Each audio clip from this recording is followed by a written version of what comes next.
Excellent day to you all from everywhere you're listening to me from. This is Dr. Adekunle Badmus, the global president of the Global Clusters Worldwide. It's mind surgery revolution. We're saying instead of end SARS, instead of end bad governance, let's engage in the mind surgery revolution.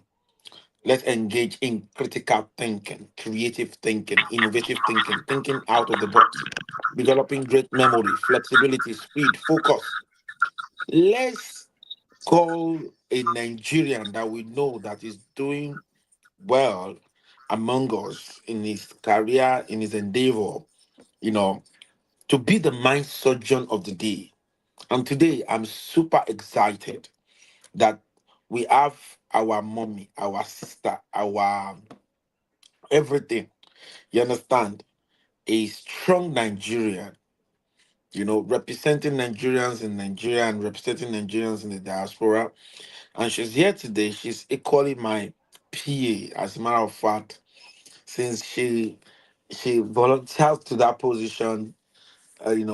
Everything you can see a mark. You can see the thing that she's been doing, but I don't want to overblow it today. But she's going to be telling us, she's going to be the mind surgeon of the day. And we're going to enjoy from her story, childhood, teenagehood, and all of that. And before then, let's go into our intro first. Then, if the 001 is available, then he can give us a bit of intro. Then she will now come up. So let's go into the intro, please. Imagine a world where your mind is your greatest ally. Welcome to the Mind Surgery Revolution by the Global Clusters.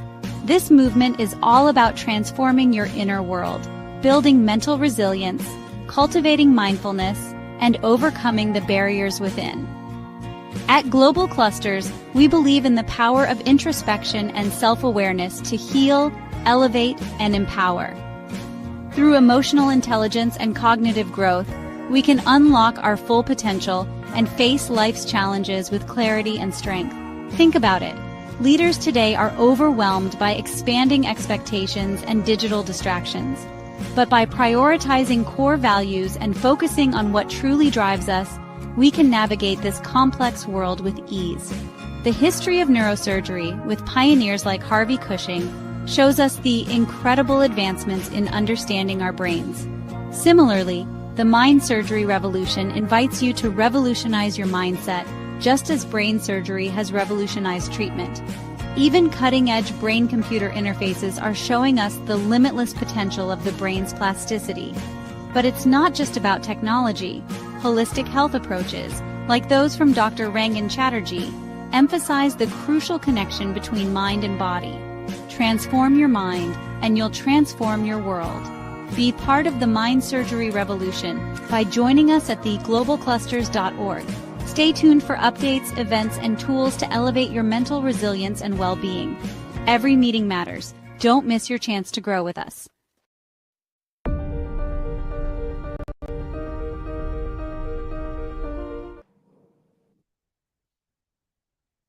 Every meeting matters. Don't miss your chance to grow with us. Let's put the maestro John on the spot. That is clustering T. Let's put her on the spot. She's gonna be the maestro John of the day, and we I want to appreciate everyone for watching, and we believe that the mind surgery revolution of every Monday has been helping you to perform a mind surgery on yourself. It's not to put you down, but it's to enable you to move from where you are to where you ought to be. It's part of the revolutionary concept to bring out the better you and to understand that that thing you're going through currently, some people has actually went through something that is even same or worse than what you have gone through and they still survived. So having said that, without wasting any time, with all pleasure and with all humility, I'm glad and I want to introduce the surgeon of the day, which is Clostridium Titilayo Aloba. You're welcome, ma. Over to you. Good, good morning, everybody. Good morning, everyone that's watching on socials, and good morning to everyone that's in the live stream here with us. Um, yes, I have been put on the spot. So, are we having like a Q&A, or do you just want me to speak freely this morning? Yes, we want you to speak freely. We want to. The mind surgery is about telling stories, and we want to know your story. How was childhood for you? How was teenagehood for you? Adulthood? Okay. How was it? What are the things you want the younger generation to pick from it? You understand, and all of that. So please, let's learn from your story. Thank you. Okay. Thank you, sir, for that clarity. So, my name is Titilayo Aloba. Um, I was born in the beautiful city of Vienna in Austria, and I grew up actually in Nigeria until the age of 15. And then my parents, well, I relocated myself.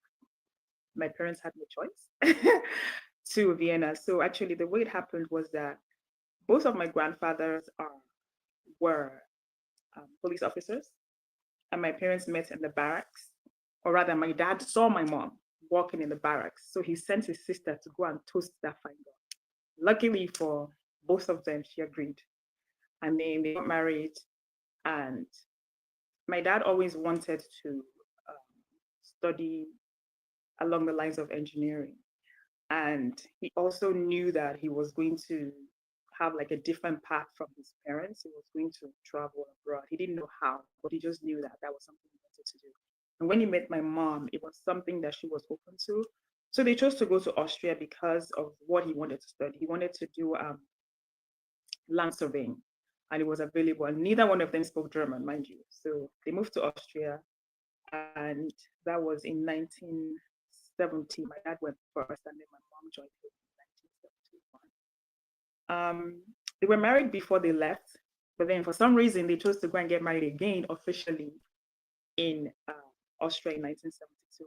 Now, at the time, both of my parents were like non-practicing; they don't have a religion, but they discovered the Grail message and they started practicing. So when I was born, I was actually christened on the mountain in Vomperberg. And I say that for you to just understand the kind of people that I have experienced. I call them hippies. They're just very different. They were not practicing Christianity or Islam. My mom, her background is Islam. My dad's background is Catholicism. So even though both of them were raised in those religions, they chose not to practice it. And then I have an older brother, and when we came along, we were not practicing any religion. They wanted us to choose freely. So I was christened on the mountain. My brother was as well in Vomperberg, according to the customs and traditions of the Grail message. But again, we were not forced to practice it. It was just something that was open to us, our parents practiced. Now, just after I was born, my grandfather decided that I guess the man was just tired of sending Naira to Austria. He told my parents, "Oh, Nigeria is better. I'll come back home and bring the grandchildren." So my parents moved back to Nigeria just after I was born. And I can't really say I remember much, but some of my core memories were hanging out with my uncles and my grandmother in the city of Ibadan. Because when we first came back as a young couple with two children, it was uh, very, very, I wouldn't say it was difficult, but it was challenging for my parents. So my brother was put in boarding school, and I don't remember the name of the school in Ibadan. And then I stayed at home with my grandmother, and I still have like a recollection of the building that we stayed in, and I know the address because when I could read, my parents used to write letters, and the address on the letters was like Apata Ganga, and I can never forget that. And the building had like the cover of Pepsi, the Pepsi bottle, the cover, like a big thing of it was on the side of the house. All that to say that my grandmother was one of the distributors at the time of the drink, but she also sold small, goods, basically. And my most fond memory of my grandmother was, challenging us. She used to dry meat to preserve it. Like, when she goes to the market or shop, she'll cook meat and then she'll put it out in the sun to dry. And before she would go to the market in the morning, she would tell us nobody should eat my meat. But of course, we always stuck some. And she couldn't read or write. But she would come back in the evening and say, somebody ate the meat. And I just didn't understand how because she couldn't read or write. I didn't know how she always figured out that we did that. But also, she would tell my uncle, make sure you don't leave the house, stay indoors with the children because, the children that were put in my charge, nothing should happen to them. But as soon as that woman went that way, my uncle would take me and my younger brother will go this way and we're going straight to the football field and we'll be there until just before she came back. And I think the neighbors used to report us because I don't know how she would come in and she would always be like, oh, you went to the football field, you went and played football, blah, blah, blah, you've been there all day. But I guess the reason why she knew was that the housework wasn't done, of course, and she would always make food for us to eat and then she'll come back and the food is still there. So obviously we've not been in the house. And also the house was tidy. And if I was a toddler, and if I was in the house, obviously it would not be. So I think now, as a grown up, looking back, I have my own children. I can tell the little hints that would have given us away, but we thought we were smart, would leave the house.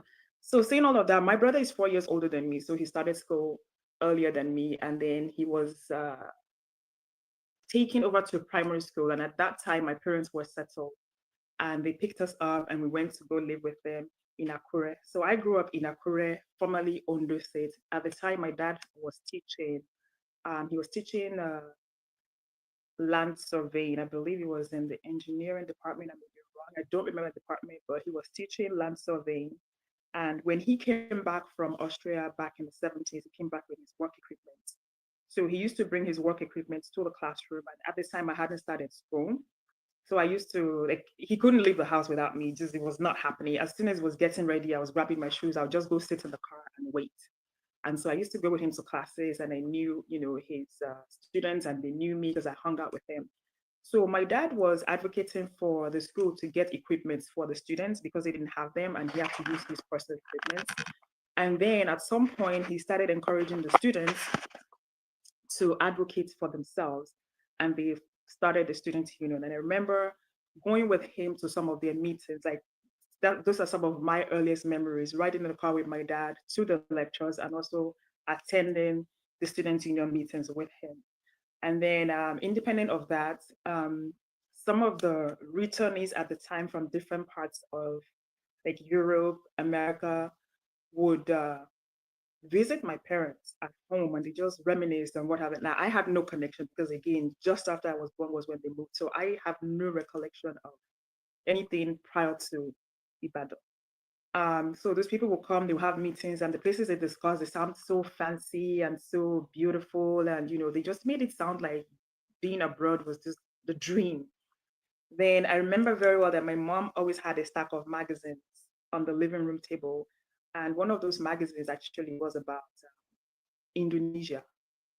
And in particular, there was Bali, and it had these beautiful pictures of the garments they wore and the things they did and the food. It was just colorful. It was a very, very colorful magazine. And I say that to tell you all that that thing stuck in my mind. And as I grew older, I've always been like, oh, I want to go to Indonesia. I want to go to Indonesia. And I finally went to Indonesia, like, was it 3 years ago? So that's like a full circle moment for me. And I've had a lot of full circle moments in my life. But anyway, moving forward, my dad taught at the Polytechnic for a very, very long time in Akure. And then my mom was, I believe it's called the Secretariat. And around the time that I started, I want to say kindergarten, I started at St. Louis Nursery and Primary School, it was called. So I was in nursery school there. I think I was there for like a year or 2 years, 2 years of nursery. And then I went on to primary school at the time, and I don't even know if it exists, it was called St. Peter's Demonstration. And I used to wonder what it was demonstrating, but then it was St. Peter's Demonstration Nursery and Primary School. So that's where I started primary school. And my brother, being older than me, he went through the primary 1 through 6. So when he got through to primary 6, I was in primary 2.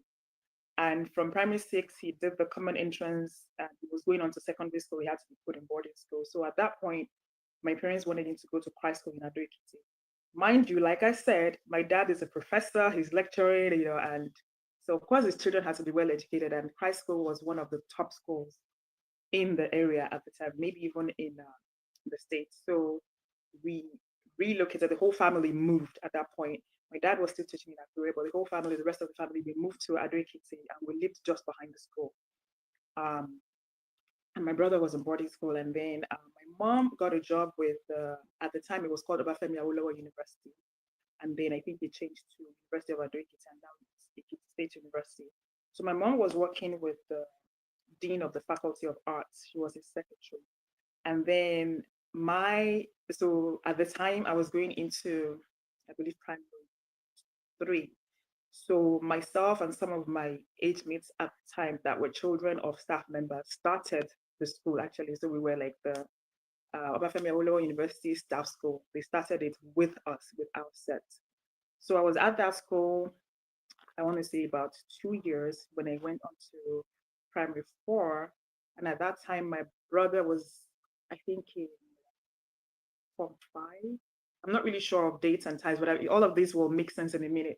So then, as he was getting ready to finish secondary school, I was getting ready to basically go on to secondary school. At this time, I was in primary 5. And okay, fast forward, no, reverse to the year before. I remember in primary 4. So when I was in primary 4, I actually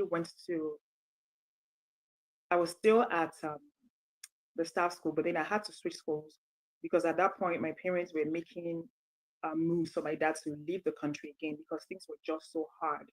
They had days where um, we didn't have food to eat, and I don't remember that.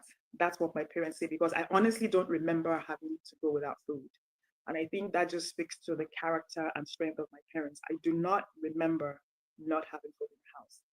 And that's one thing that my parents instilled in us that, if someone comes to your house, you feed them. We always have food, we feed people. We don't hide food. And you don't ever let anyone go hungry. So from what my mom says now, the the Polytechnic was owing my dad money, like his salary wasn't being paid. And my mom as well, her salary was sporadic. Like she still got paid more regularly, but it was sporadic. Like the university will pay 1 month, they won't pay for 2 months, and then they'll pay in arrears and they still don't pay the full money. And at this point in time, my mom's youngest brother and my dad's two youngest brothers were living with us. So those were 5 adults and 4 children. But the oldest child was in boarding school, so they were paying for that, and then 3 children at home. And so it was just a lot, and they decided that the best financial decision for them would be for my dad to leave the country and try and re-establish himself so that he could support my mom. Like, with the sporadic payments she was getting from the university. So I took the common entrance exams when I was in primary 5. I did, I guess, well enough, and I was sent off to secondary school, and I was sent off to St. Louis in Cherokee. Now, if you know anything about Ekiti people, we love to study. And St. Louis was one of the best schools at the time. It was also in my father's hometown. And the idea was that, my guardian at the time, my mom's best friend, Mrs. Bashaki, would be my guardian. She lived in Ado-Ekiti. So that was one of the reasons why they chose that school over the other schools. Because I remember coming up to Lagos and I did the entrance exams for, I believe it was Queen's College.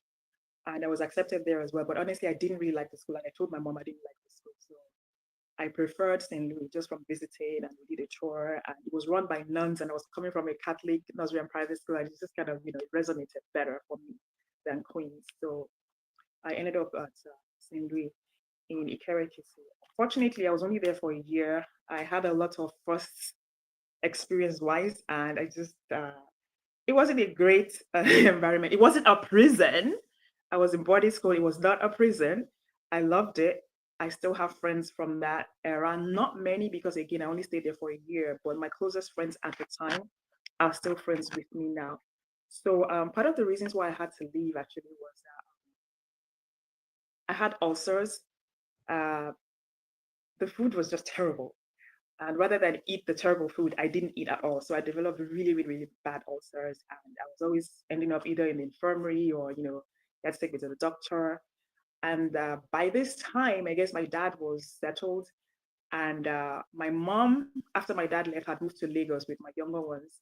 But then things were not any better. She was trying to find jobs in Lagos and nothing really was sticking. She would get a job maybe for a year or, a couple of months and things would change. So she also decided to go to Austria. So I think it was in 1989 my mom left. So my dad left in 88 when I started school. My mom left in 1989. So at this point, I got very, very sick in school. It's a bit of a longer story, but I ruined my voice box. I couldn't speak, and then I had to do speech therapy. So my mom was preparing to leave the country, and for me to be closer to Lagos, where she resided at the time, I was moved to Abeokuta Girls Grammar School. My mom is actually originally from Abeokuta, so then I was put in the care of her family, her sister and her brothers, and my grandma was still alive at the time. And I ended up in boarding school again, and I loved it. So when I joined them, this was in JSS 2. And when I came into the school, just a little bit of a rewind because this is full disclosure. Now, I used to wet my bed. So throughout my first year in St. Louis, I wet my bed shamelessly. Like I had a senior I was sleeping on the butt bunk because that's the way it is. And then as a junior, you sleep on the top bunk. And there were instances where I actually knew that I had to use the restroom. But putting it in perspective, the restrooms were, and I don't know if you guys are familiar, what we call latrines. So they're basically holes in the ground where you can look in and see the poop of ages with the warm stimuli. There was no way. Like even during the day, I was scared to use it because these buildings were like at the very back of the compound.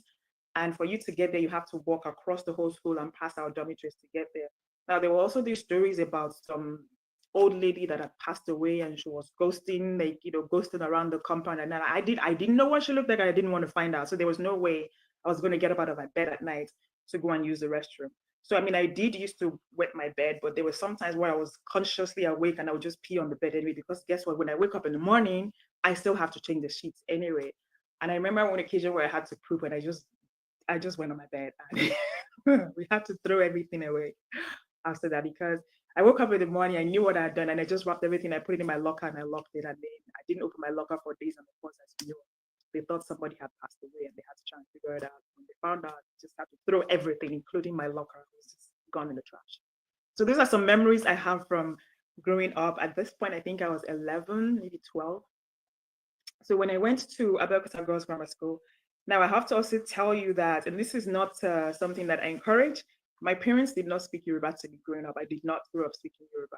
And it's also one of those things where everybody in my house speaks English, but at the point when my parents start speaking in Yoruba, it's like, oh, they're telling secrets, they're trying to talk to each other. You're like, okay, they're not talking to me anyway. So I just ignore them. So it wasn't something that we grew up with. Now, both of my grandmothers, on the other hand, were not educated. My grandma on my dad's side spoke Ekiti. She did not speak Yoruba. She spoke Ekiti. My grandma on my mom's side did not speak Yoruba either. She spoke Egba. So I understand both fluently. I just can't speak. But if you speak to me, I understand you. Now, Yoruba, I was able to kind of pick up. I didn't speak it, but I was able to pick it up also because I understand when people are speaking to me. I love languages and I love learning. So I picked it up very, very fast. I understood Yoruba. So when I came into Abeokuta Girls Grammar School, it was a little bit of a tough um, experience for me because I couldn't speak. Like I literally had no voice. I would open my mouth, nothing was coming out. But like I said, I was having speech therapy in Lagos. So every weekend I'll be shipped to Lagos, go for speech therapy. I was also on steroids at the time to build up my vocal cords again so that I could speak. And by the way, I tell everyone I'm still making up for lost time. That's why I talk so much nowadays. So that period, when I started school, I think for me, the encouragement to learn Yoruba came from that season because the girls used to really, really, really bully me. Now, first of all, I wasn't used to it. I didn't understand why they were being so mean. All my 11, 12 years of life prior to that, people were always nice to me. I'm cute. And people love me. So I didn't understand why these girls just couldn't stand me. And they used to sing songs, like I still remember the songs. And they used to sing songs and, insult me. And the funny thing is because I knew they were talking to me, I knew they were talking about me, but I couldn't respond because I didn't speak Yoruba. But then what I did decide for myself was that I was going to learn it. So when it came time to choose subjects, I actually chose Yoruba as a subject. I learned how to read and write Yoruba. And when we had our entrance exams, I actually passed more than those girls that spoke Yoruba at the time. And then I knew I had arrived, like I made it. And that was actually also how I broke ground with them when they all realized that I passed, because everybody wants to be associated with, I guess nowadays everybody wants to be associated with the cool kids, but growing up for us, you want to be associated with the smart kids. And now for those girls, like I was smart because I knew, I passed Yoruba. And so that was actually how I finally broke ground. I started making friends. And then some of the friends I made then, like I said, are still the friends that I have today as my closest friends. And they also kind of became my protectors because, again, I didn't have a voice. I could not speak. So they would be the ones to kind of, run off the girls that were singing and whatever. And we all did become friends. I have to say, we're still friends today. So I was in Abeokuta for, I think, 3 years, 89, 90, for 4 years. And then in 1994, my brother had completed his education. He was 4 years ahead of me. He had completed his education. He was at Yaba Tech, I believe, doing the sort of like specialist studies before going on to university. And then my parents decided that, okay, now that he's done, he was 19, okay, why not, bring him over and let him go start his studies. Now, my siblings, the younger ones, left the year before. So my dad left in 88, my mom left in 89, and then she came back in 1990 for my younger ones. Excuse me. So then in 1991, they started making plans for my brother to go abroad, like just my brother, and I would have stayed in boarding school. Now, unfortunately for everybody, I was not going to be the only person left behind. So we took our entrance exams. I think I did really well. Like I said, I even passed Yoruba, so I was put in science class. And I remember my dad writing to the school and saying, "My child is not a science student," and he was right. I know how to study to pass exams because I know if I don't pass, I'm going to be in trouble with my professor dad. But I don't know numbers. I don't know how to do maths. I don't know how to add stuff. I know how to. I'm a wordsmith. Give me words, I can play around with it. I can do stuff with it, but not numbers. So anyway, I remember being tortured by further mathematics and general mathematics in SS1, and I failed woefully. So I had to repeat the class. So the second time around, I was placed in an art class and I excelled. But before the end of that year, that second year in SS1, they were making plans for my brother to go abroad. And once I realized what was going to happen, like it was just going to be me, I started making plans to leave the country as well. So whenever my dad would write letters to my grandma because she couldn't read, we had someone in the neighborhood that would come and read it to her.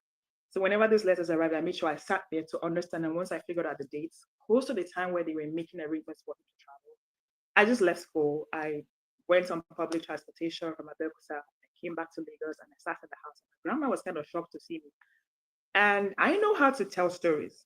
And I told her that my parents had written to my matron. I don't even know what I told her, but I explained to her that my parents knew I was there with her and I was supposed to leave school and come and wait until, they were ready to take me and my brother. And the lady looked at me like, I don't think that's what's going on. But anyway, I think, did the usual thing, wrote a letter to my parents and, the back and forth. And I think that went on over a period of maybe 2, 3 months because it was very slow back in the day.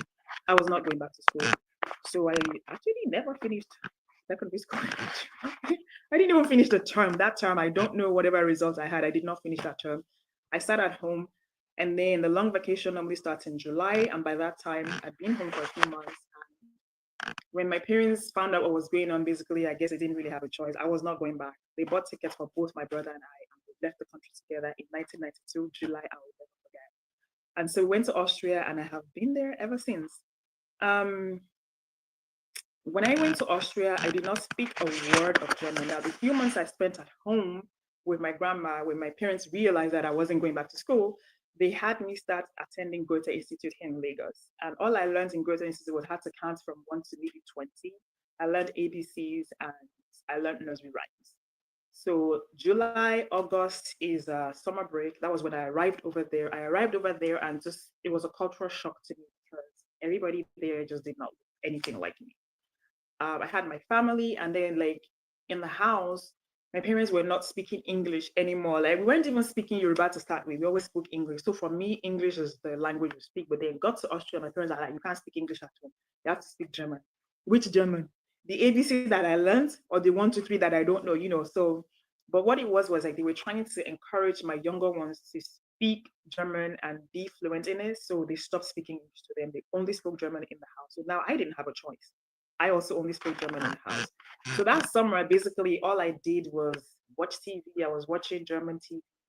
And then I found out that I liked really, really old movies. So I started watching those black and white movies in German. And that was how I actually learned to speak and, learned the grammar, the inflections, the intonation, all of that in German during the break. So when I started secondary school over there, I was in what would be called middle school as 15-year-old, and I was placed on a program whereby you will be what's called extracurricular for 3 years.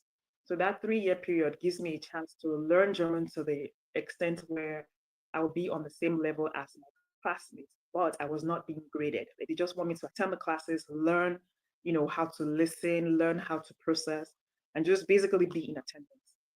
Now, because of the way things were, my older brother was at home with my parents, and my younger ones were in boarding school because we lived in a studio apartment. And a studio apartment with 2 adults and 4 children is just not doable. So I also ended up in boarding school. The way boarding school is in Austria is different. You don't go and become for months. You go to school Monday to Saturday, and then Saturday morning when you go to school, you don't come back to the hostel. You have to go home because you have to spend time with your family, and they expect you to go to family dinner on Sunday. So you go home on Saturday after school. It's only 4 hours. So at 12 o'clock you're done. You go home, and then on Sunday night after dinner or Monday morning, you go straight to school. So those were the options. That's the kind of boarding school that I was going to in Austria. We did that for 2 years. I liked it. I didn't love it. So at the end of my first year, my class teacher told my parents that there was no reason for me to be in that program because I actually understood, spoke, and wrote very good German. So they took me out of the program, and I was just like a regular student. I was taking notes like everybody else. I was participating, doing exams, graded. So that was that. Now I was in one of the top schools in the country. It used to be a girls only school, and they had recently changed it to a mixed school. So we had like 2 boys in my class. Like that was the population of the whole class. We have 2 boys and 20 something girls. And my favorite teacher, of course, was my English teacher. She just loved me because my English was great. But of course, my English was great. And they have these pictures of African Africans that I didn't quite like. And that's when I first actually began to realize that there was something different. And when I was able to place it, it was the fact that, people in Austria at the time were racist, period. One of my earliest experiences that I tell people time and again, my first experience of racism was in a grocery store. I went shopping with my dad and my younger ones. And I remember, so before we go shopping, my dad always used to make a list because he says when he's shopping, we're shopping. So he will have his list from my mom and he knows exactly what to buy. Because when he gets to the counter, we picked what we want and you always have to like sort out our stuff. So then my dad started negotiating with us because we were just little terrorists. And he'd tell us, you each get to pick a snack before we get in the store. So when we got to the store, I was looking around trying to find my snack. And all I remember I wasn't really fluent, like in speech, but I understood. So I just heard this little kid yell, Mama shower nigger. I was like, wait, where? So basically what the child was like, mother, look, a nigger. And I was like, okay, I want to see the nigger, right? So I'm looking around.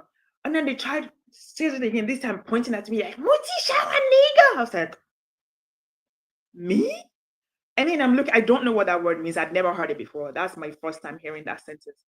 And then, of course, when that happened, my younger brother and sister come running and they come to get me. They're dragging me away. And my dad also, of course, he heard it, came and he was trying to walk me. So I'm asking them because all of these people are fluent in German and I'm not. So I'm asking them, what's a nigger? What does that mean? What did the child say? And why was it directed at me? So anyway, that was when I learned that that's pretty much the word that Austrians are basically the German speaking world has for black people. They just call us niggers and that's it. And if you try to challenge them, they'll tell you it's just a word like any other word, just means black. Well, no, it doesn't. So that kind of really that bothered me. And I didn't really know what to do about it or what to do with it, but I knew I didn't like it. I did not want to be called a nigger. And let's be honest, I'm an Ekiti girl from Nigeria. I'm not just a Yoruba girl, I'm Ekiti. We're very proud. Yeah, and I was not going to have it. And I just, something in me that day was like, nah, this is not happening. So fast forward to, I think this was 1994, my parents bought the house. And we were able to, move into our own home. And I remember telling my parents that I didn't hate my school, but I didn't like it. Now, me having to stay in that school and stay in boarding school, and if I say I don't like something, please just don't like it for me. Don't like it with me. So anyway, me having to stay in that school and be boarded and all of that, I would have to travel across town, get on the train, get on the bus to go to school. And I honestly did not really feel like doing that. The area where they got the house was a beautiful area, was in the suburbs, and really nice. In 21st district, very nice. And I know they have schools there too. So at this point in my life, I was 17 years old. I knew that my parents would not let me boss them around, but I also knew I was not going back to that school. So I went to the school district and I went and enrolled myself in the school closest to the house. but it's also one of the better schools. And I could do that because I was 17. At the age of 17, you kind of sort of are able to do things for yourself. So I enrolled myself in that school. And then I told my parents, oh, by the way, when I told you I didn't like that school, well, they have good schools in this area as well. And when school starts in the fall, I'm going to be going to this school. And both of them were like, you said what? I'm like, I'm already enrolled. And I showed them my enrollment papers and they didn't really have a choice. So I changed schools to that particular school. And I actually graduated from that school. Now, when I changed schools, this was in 1994. Around this time when we moved to our new home, I got to meet finally other Black people outside of my immediate family and my parents, group of friends. And the group of people I met, they were mixed, like they had one European parent. They were calling themselves Black, and I didn't understand. But anyway, I remember the first meeting we had, and at the end of the meeting, because I was just so confused, like, why are you guys calling yourself Black? I said, Schwartz is Black. I said, you're not Black, me, I'm Black. You are mixed. They were like, it was like a big to do. I will never forget that. They were very, very offended and well within their rights to be because of the collective experience we have as Black people in Austria at the time. White people did not differentiate between my skin color and their skin color. As long as you're not white, you're Black and you're nigger. So we were experiencing the same things. And, it took us coming together, talking about this, trying to just support each other to realize, we really are not different. We are the same, whether you are uh, from an Igbo father and an European mother, or from an Eba mother and an Ekiti father like me. They treat us the same, and it's not a good treatment. So we came together and we formed a group called Pamoja, and our sub heading was, movement of the young African diaspora in Austria. It was a battle because we tried to get it registered as an NGO. We faced that bureaucratic battle for close to a year because apparently the government did not think that we were a diaspora. They said that diaspora is something Jewish, and we were niggers, and we were like a migration. We're not.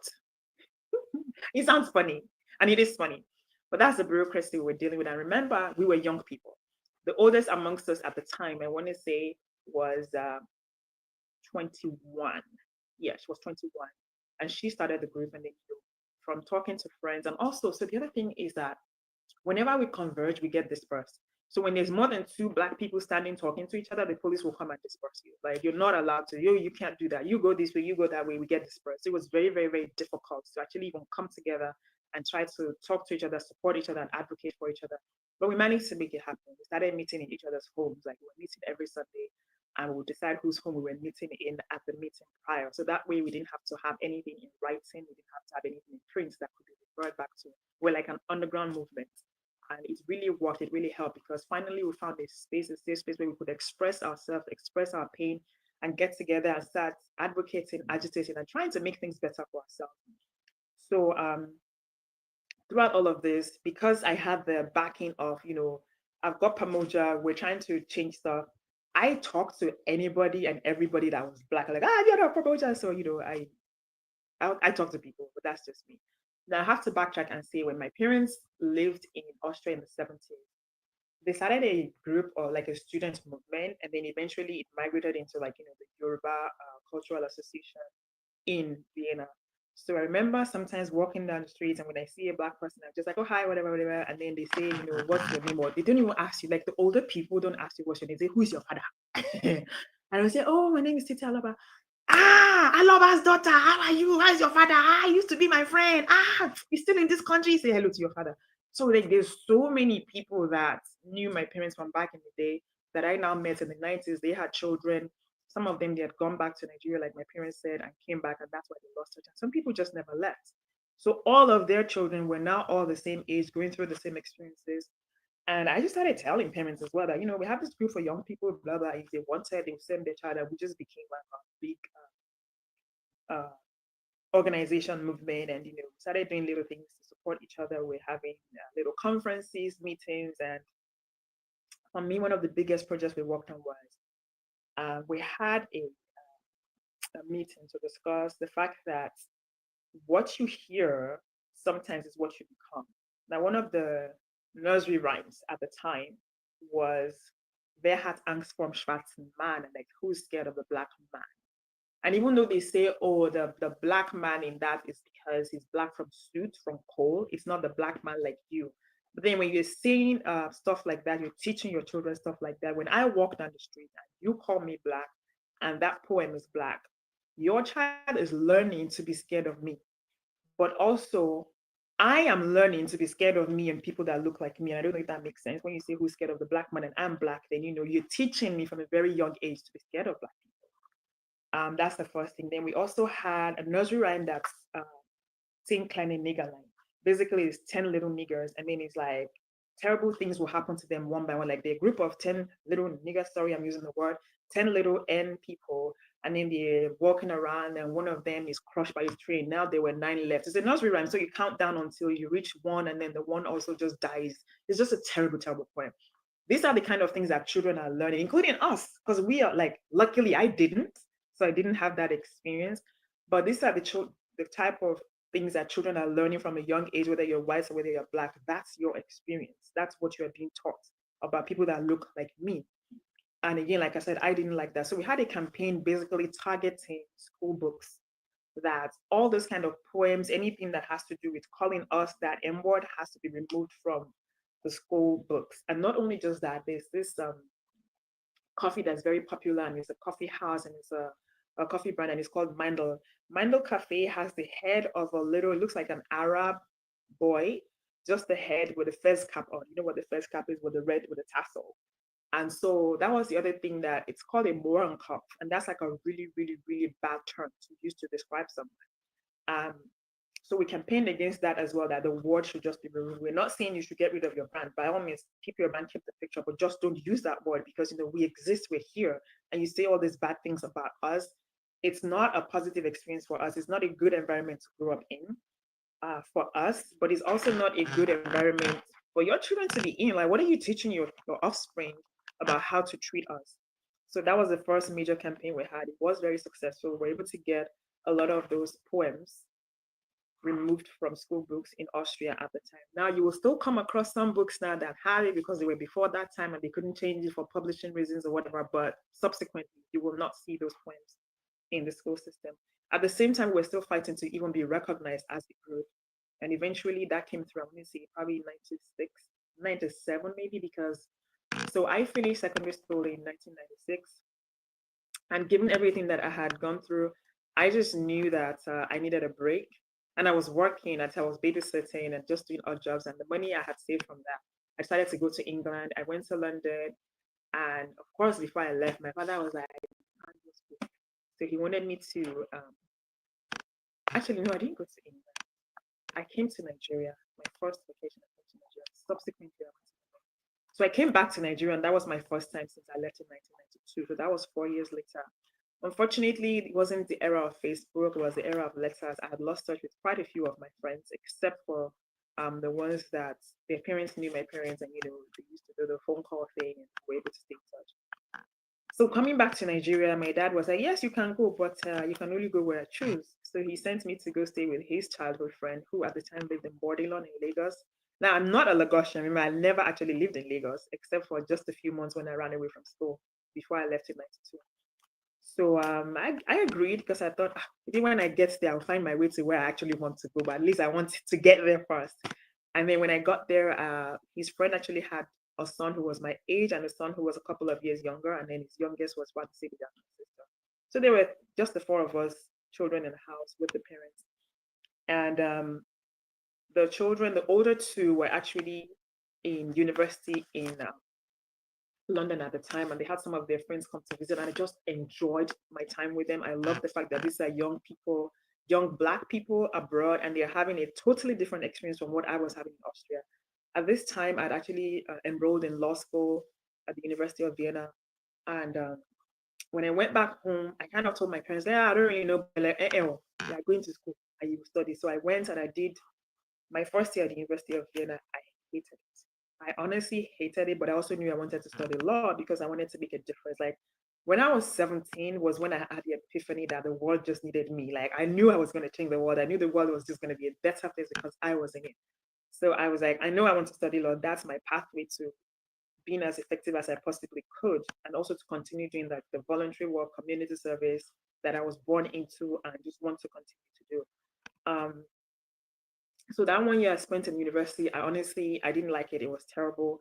And for me, my pivot was it was a day in the classroom. One of my lecturer asked a question, and when someone asks you a question and you take a minute to think, and you're like, and he asked a question, and I raised my hand to answer. Actually, I didn't raise my hand, but he asked me to answer. Like he pointed to me, and I was like, and that second when I went, he goes, oh, it's okay, you don't understand German, and he moved on to the next person. I was like, oh, Benny, if I don't understand German, what am I doing in your classroom? And I've been here for like 2 whole semesters. I was like, more than half a year. Like, why am I sitting here? So at that point, I knew I was never going to pass that maths class. In his muddled old white brain, I didn't understand him. So therefore, how would I pass the class? For me, that was like, nah, I'm not doing this. So that was also the day that I started making inquiries about studying in England because remember, I just made new friends in Nigeria that are based in England.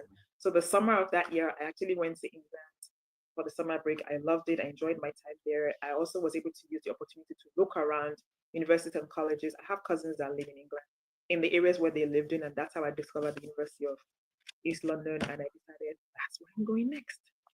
So I left the University of Vienna 1998, and I started in University of East London with the 98-99 session.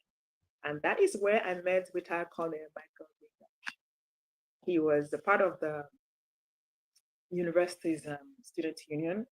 And when I came in, they had the African Student Society. And for me, it was like, Pamoja, but for grown-ups, Pamoja was my young people, young adults in Austria. And then I found the same thing again in Canada. I was really, really excited. And I immediately joined. And I think within a month or so of joining them, they chose to make me their secretary. And I don't think they really knew what they were doing when they did that. But once they did that, I was really happy to do it, to be honest. But I also realized that there were a lot of loose ends that they had within the organization. I was like, we're not doing this. This is how we're going to do it. And it was just so funny because these are all grown men for the most part. Like, they were adults. They were married with children, and this is me bossing them around, and they let me. So that was the beginning of my quote unquote career in social work. So that first year was the African Students Union's secretary, and then the year after that, I switched to the students' union, the actual body of the students' union, and I applied to be. We campaigned, and I campaigned to be the international students officer, and I got the job. So I did that. It's voluntary. I did that for another year, and then the year after that, I applied to be officer without portfolio. So I didn't really have a specific role. I was just like the girl Friday and filling in here and there. So through all this, I was representing the university in like campaigns and political campaigns and student struggles across the country in England at the time, and of course with Colonel Oshin and Motivator. I don't know if he's here with us today. So the year after that one, Motivator was the student union president, and so I was the officer of that portfolio. And I think the colonel was also an officer with that portfolio. They had like three of us that were officers with that portfolio. So anyway, that was during their term, and then the year after, I campaigned to be the student union vice president, and my portfolio was race and welfare. So like issues of race and women's welfare, like because I was very, very passionate about both, and I campaigned, I won the election, and that was my first paid position. And so that kind of moving on in that trajectory, I did that for a year. Now, unfortunately, sometime during that year, I was in a very, very bad car accident, and I had to take time out of school to recover. And I think I was at home for months.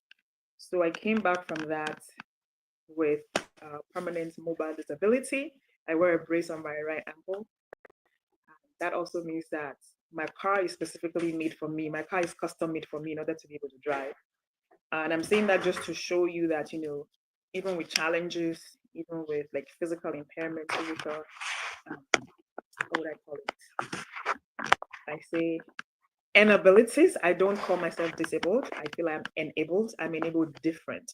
So I have what's called a left foot accelerator pedal that enables me to drive my car, and then I can switch pedals if somebody else wants to drive, but obviously I can't drive anybody else's car. Now that's important that I'm telling you this because I like to do things myself. I'm a very independent person. I like being able to do my own things. And for me to be mobile, I need to be able to drive and to be able to drive myself. So that was kind of that. And I remember one very, very, I would won't say it's a terrible incident, but just an experience that I have from that season. Just after I came out of hospital, I remember I was on crutches. I had a POP still on my foot. I had my hands in a brace, and I had a crutch. And I went out. I was coming back from work, actually, work as a vice president of student union. I was trying to get on the bus, and then I noticed that somebody hit me with something, and I was like, see me standing here with the crutch and I looked back and it was a young lady with a pram, like, pushchair with a baby in it. And she was talking to her husband and they were speaking Yoruba, which I already caught because, language, I heard them speaking. I was like, okay, Yoruba people, but I didn't turn around. I was minding my business trying to get on the bus. So when she hit me, I didn't even know it was her. When I turned around, I saw it was a mother. I was like, okay, fine. So I turned around.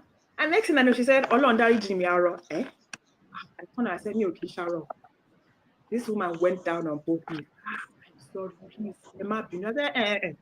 It's not Ibinu, but that really just grated my nerve. I'm like, me, shower. That's it. I just want to clarify. So basically, she was like, God forgive me. I hate people. Not a people. I don't call me a people. My bus ride from work to home is probably about 15 minutes for the whole bus ride. This woman and her friend were begging me, and I'm like, please stop. Like, it's enough. I was clarifying for you that I'm not a cripple. And okay, you're good. Anyway, that's one thing that just sticks out about talking too much. Um, that was in 2002. Obviously delayed my degree as well. So I ended up, and I have to say, even though my degree was a 4-year degree, I switched to part-time study along the way because I love to travel. So I would always work a little. I had object doing. I'll work a little, save up some money, and I would just go somewhere. I always chose somewhere different to go to. And then I decided that I wanted to go to America for Christmas one year. Now, unfortunately, that same year was when I had the accident and I couldn't go. And I just figured, okay, my destiny is not touch America. So I just never went to America. I just continued living my life. That was in 2000. Then I remember, no, 2002, Christmas was Christmas, and I didn't go. Sometime in 2005, my cousin's church was planning like an outreach work in here in Lagos. And I was looking for something to do. It was in the summer. My degree, finally, 1998. And I said, what is, I want to travel, I want to go somewhere. I haven't been to Nigeria in a while. I'm going to Nigeria. So I came with them and we were doing some work in the community with people living with HIV/AIDS. And during that time, I just realized that I was doing law, sociology. Like I said, I quit law school in Austria, but I knew I wanted to study law. When I went to England, I actually added sociology to my portfolio. I wanted to do psychology, but then I found out that one of the classes you have to do is psychology statistics. So I was like, we don't do numbers. So I did law and sociology instead. And I just knew that I wanted to continue doing community work, even though there's no money in community work. But doing that, I was here in Nigeria for about 3 months. And for the whole of the summer, I was here. And I went back to England. And I wasn't planning on that my graduation, but my parents made me go. And I'm glad I did because I actually have pictures to show people that I read books. So when I came back, I told them again that, I loved doing what I was doing. I was going to continue to do it. And I applied for a job with a local, like, grassroots development organization. They were working with victims of racial and police harassment and violence. And that was my first proper job in England. And that was in 2005. I started working there. I actually started out as a volunteer on the phone lines, like, when people get attacked or harassed, assaulted by the police and get shipped off to whatever jail overnight, they can call the free number. And so I was a volunteer on that number initially. When the job opened up, I was like, I can actually do this. So I applied for it. I got the job as a project manager, and I did that for a couple of. I think I did that for about 2 years. I was a project officer. I did that for about 2 years, and they got funding, and they opened like a bigger area of work. And they were then project manager and emergency service worker. I was already doing the job. I didn't even have to apply. I was already doing the job until I was promoted to that role. And I stayed in that job, I believe, until 2007, um, when I met and married somebody who was Nigerian and living in America. I had to move to America. So I moved to America in 2008 officially. And I remember when I first moved, I just always was sick. And I didn't know why. I was just feeling lethargic and whatever. And then the first time I went to the doctor, they told me that I had sinusitis. And they also told me that I had an inner ear infection. It was just all sorts of stuff. Like, okay, you took medication, I got better. But subsequently, I was always tired. I didn't know what was going on. I would just feel sleepy all the time. I didn't want to leave my bed. Anyway, I went to the doctor. I believe this was towards the end of 2008, beginning of 2009. And then my doctor was like, well, we've done everything. We've tested your levels. You're fine. You're depressed. I was like, depressed. I wouldn't think so. Then he said, I wanted to come back to the office in about 2 weeks, and then we're going to talk again. If you're still feeling the way you're feeling, I'm going to prescribe you a low dose of Prozac for now to tide you over. And then when you come back, we'll discuss your options going forward, like what medications you can take. Um, I went home, thought about what he said, and unfortunately for both of us, I don't like swallowing pills. I was like, I'm not going back. And then shortly after, I found out I was pregnant. Now, at this point, because of the accident that I had with the mobile disability, which affected my foot, I was actually taking 600 milligrams of ibuprofen a day to counter the pain from having that injury. So when I found out I was pregnant, I stopped taking that, and I never started taking Prozac. I didn't feel the prescription, so I kind of cold turkey had my daughter October of 2009, and then I was a stay-at-home mom raising a young child who had a lot of energy. And I was just basically looking for ways to engage her and keep her occupied because she was very, very busy. She had a lot of energy. She liked to do stuff. She was always busy. And then we lived near the water, and I would take her to the beach. And this child very quickly figured out that I couldn't run, like I couldn't run after her. So she would just literally take off and run into the water. Besides the fact that I have a mobile disability, I'm not a strong swimmer. And I used to be scared that this child of mine would just drown one day. So I signed her up for swimming classes. And when I did that was when I actually also really, really got involved with the local community. I met other parents, um, and I finally made friends, with people that actually lived there, grew up there. And that was nice for me. And I think that also helped me to come out of, because obviously this whole time I was still living with depression, but I was not on medication. I was basically a high functioning depressant. Um, then I had my son in 2013, and then uh, Valentine's Day of 2014, um, just there was a lot going on, and I said to my husband at the time that I just need a break. If you can have the children for the weekend, I just need to be by myself with my thoughts, and I'll be back. So I left. I went to go stay with a girlfriend, one of my really, really good friends at the time, who was also a lawyer, and she was one of the youngest lawyers in the state, and she had her own practice. And, we were just talking. I spent the weekend with her, and for the first time in years, like I didn't have a child hanging on my hip. I didn't have to worry about cooking meals for anyone. I basically just slept, ate that weekend. And we had like a really, really good session. We talked like as women. And she's not a mother, but she was helping her mom raise me. So we talked about parenting and all of that. And then for the first time in a very long time, I was like, you know what? I'm actually somebody. More than somebody's wife, more than somebody's mother. I'm a person. And I wanted to start doing stuff again, like, even if it's just voluntary. So that was kind of like a turning point for me. Now, also at that point, when I came back home after the weekend, things weren't kind of the same at home, and I couldn't place my finger on it, but I just knew that some things had to change. I was talking to my cousin's wife here in England, and she said to me, you know what? Get a job. Even if it's a part time job at Walmart, start doing something, have money, like have your own money. You can't be relying on your husband to give you money to buy your hygiene stuff. And I was like, well, it's okay. He has a job and we have a budget. She was like, no, get your own money. Thankfully, I listened to her. So actually, initially, I'd applied for, there was a voluntary role at my local, there's an organization called CASA, and it's a court-appointed special advocate for children. And what you do is that you represent children whose parents are going through tough times. You are the child's voice in that. Like in the court proceedings, because the child cannot talk, you will be the person talking for the child. So basically, you are representing the best interests of the child. So I became a special advocate for children. I was doing that at voluntary level. I think I did it for 6 months. And then a full-time position opened up and I applied for it. I was already doing the job and I was given the job.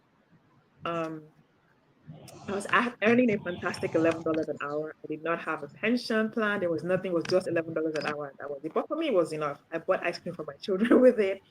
I had somewhere to go Monday to Friday, 8 a.m. to 4 p.m. and I leave. My daughter was in school. I pick her up. My son was in the daycare. I pick him up. We'll go back home. It was a nice life. Now, I want to say that was in October of 2014. Yeah, my son was a little bit over a year old when I got that job. So then the following year, uh, on or around, probably around Valentine's Day. Yeah, around Valentine's Day. Remember Valentine's Day the year before was when I decided I have to start doing something again. I went to school now. I read book. I have certificate. So that was when a year later now, and I went to work, came back home, and there was a letter hanging in my door, and basically I had been served divorce papers out of the blue. Like I was shocked. Now for me, it's like, where do I go with this? I couldn't tell anyone. I didn't know where to go. I didn't know what to do. So I called my girlfriend, who's a lawyer, and she was like, this is not something new. He's been thinking about it for a while. He knows what he's doing. He's trying to blindside you. So you need to get to work. You need to figure out what you're going to do. That job is not going to sustain you. It's not going to sustain you and the children. And then, of course, when that happened, for the first time, I really, really started looking closely at my situation around me at the time and what exactly is going on. When this ends, like, where do I go? What do I do? Because now I don't have a job. I don't have a proper job. I don't have any qualifications within the country. I have a degree. I have my degree certificate, but I have not worked within that country. So basically, I went to work. I rewrote my resume to include the voluntary job that I was doing at the time. Did all of that, but I also knew that even if I was to stay in that job, regardless of how much they offered to pay me, because also what came with that job, I think after about 6 months, I was promoted to a guardian ad litem. And what that means is that I was actually like not just a representative for the child, I was basically the child. I was basically the child in court. So I had to go to court to represent my babies. And as much as for me, it was also good for me because I finally learned the court system and the family court system in my state. And that really, really helped to get me through my divorce because obviously we also had the issue of child custody involved in my divorce. And that was like a huge bone of contention. Now, what I later found out was that my children's father had quit all of his jobs. He was working 3 jobs at the time. He quit all of his jobs. He met somebody and she was basically funding his lifestyle and she was paying for him to go through the divorce process. And my girlfriend recommended who she thought was the best lawyer in town at the time. And I was like, well, if I have to take a loan, I'll take a loan so that I can afford to pay him. When we called his office, they said they were already representing the other party. So he had hired them. And I was like, they need Bami. It's finished. So eventually I informed my family and we went to work. And one of my parents' friends recommended a colleague of hers. She's a lawyer in the US. She has her own practice, but she doesn't do family law for a reason that I understand. Um, recommended someone to me, and by the grace of the Almighty, the universe, he offered to take my case on pro bono, so I didn't pay him. And for years, because my divorce dragged for years, between 2015 and 2018 May, I was going through the divorce process, and he represented me and didn't collect a dime. So he's an amazing person, amazing, amazing human. So through the process of the divorce, that started in 2015. Uh, by July, I want to say July, August, he had moved out of the house. Yeah, because my birthday in June, he was on his way out of the house. Now he moved out of the house. I'm staying in the house with 2 little children. And now because I stayed there by myself, I started opening the mail. I come to find out he hadn't paid the mortgage in months. So the house was actually already in foreclosure. So it was like they were going to come at any point and throw me and the children out to the streets. So of course I called my parents. At this point, obviously, both of my parents are retired. And I have to say that again, a testament to the great people they are. They chose me. They have 4 children. They chose me. They came, they stayed with me, and they watched my children while I tried to figure out life. So speaking to friends, one of the things we decided as a group of friends was like, you have this skill, you speak German, you're fluent in it. Why don't you try and find a job with that and your certificate in the biggest city? Because I lived in a small town in Indiana. The biggest city close to us was Chicago, and people make money in Chicago. I wanted to make that kind of money too. So the first thing that came up in the Google search was German speaking flight attendant, United Airlines. I was like, I think I can do it. Maybe it's to serve drinks. I can. I applied, I got the job, and that was how I started my career in aviation in 2015, September. I went to training. And just, going forward, the job I did well, I'm doing well, I love it. And then the divorce process was just long. I don't want to go into that. But eventually, sometime in 2017, at work one day, I passed out. Now, prior to that, I was noticing that I was feeling tired whenever I was doing trainers, stuff, anything that requires a little bit of energy. I mean, I used to like working out. I used to go swimming, and I realized that after I'd done like a lot of swimming, like swimming a couple of laps, I come out of that like I could barely breathe. I'll go on the treadmill, and when I'm trying to leave, I could barely breathe. And I noticed climbing up and down the stairs was just really, really stressful for me. Now, winding back to 2015, I remember the day actually that my children's father moved out of the house. Eventually, we were talking about something or the other, and he was trying to grab something from me. I was trying to not give it to him, and then I had the baby in my hand, and as he kept coming closer, I was moving back. And then I put my hand up to like prevent him from moving closer. And as I put my hand up like this, he smacked me, and I fell, and I was still holding the baby. So of course I had to let go of the baby so that I don't fall on him.